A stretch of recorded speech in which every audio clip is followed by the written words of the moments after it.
Hello mga langga, samahan niyo po ako at magmumuntar po ako ng cabinet. So, iyan po ang kanyang mga gamit, naka-ready na. So, yun, mag-uumpisa po tayo sa gilid by gilid. At ito, nag-uumpisa na ako. Hindi ko na itinabi-tabi yung mga kanyang mga kosas. So, pinaghalo ko na. At ayan, nag-uumpisa na ako maglagay ng kanyang pinto. Yan ay sa pintuan. So,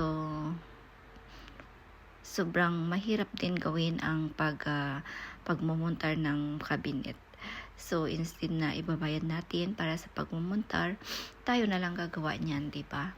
So, mga bagay kasi na napag-aralan naman po, 'di ba? Hindi ang sabi nila lalaki lang daw ang pwedeng gumawa ng mga bagay na 'yan. So, ayan ako ay gumagawa din, 'di ba? Hindi lang naman gawain ng lalaki 'yun. Tayong mga babae pwede din naman natin magawa 'yun. Hangga't kaya natin, magagawa natin 'yan, 'di ba? So, ayan, tapos na yung isang pintuan. Dito na naman tayo sa kabilang pintuan at maglalagay ng kanyang handle para maidikit natin mamaya sa kanyang body cabinet, 'di ba?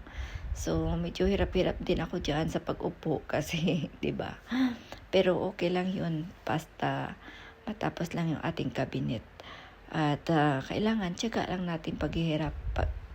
lang natin ang paggawa diyan. So, 'yun. Sige pa. Madami pang posisyon yan para lang makabuo-buo ang cabinet na yan. So, cabinet yan ng aking kumari at dalawa kami ng isa ko pang kumari ang nagmumuntar niyan ng cabinet na iyan. So, bago po yan at pinamuntar niya po sa aming dalawa kasi mayroon po siyang dalawang anak. So, yan, parang tulong lang namin yan para sa kanya. Diba? So, iyon, patapos na rin yung ating pangalawang pintuan. At syempre, pagpatapos na yung dalawang pintuan natin, tapos na rin yung sa gilid by gilid natin. So, mag-uumpisa tayo sa paglalagay sa gitna. At syempre, sobrang haba-haba po ng gawain na yan. Pero anyway, pagtsagaan na lang natin. At mamaya ay pagtapos na, saka na namin ipapakita sa inyo.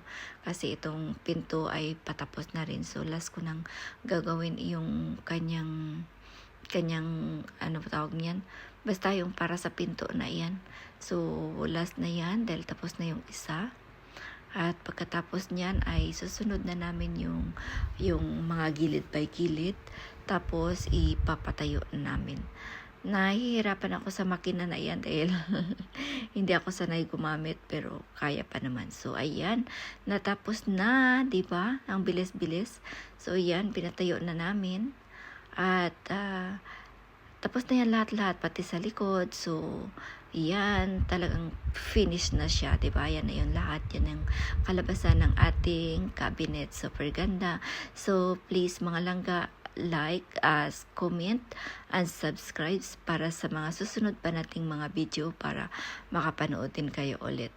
So, kung sino man sa inyo ang gusto magpa-montar ng almaryo dyan, andito kami, ready para sa inyong almaryo. So, yun lang po mga langga. Bye and see you the next video.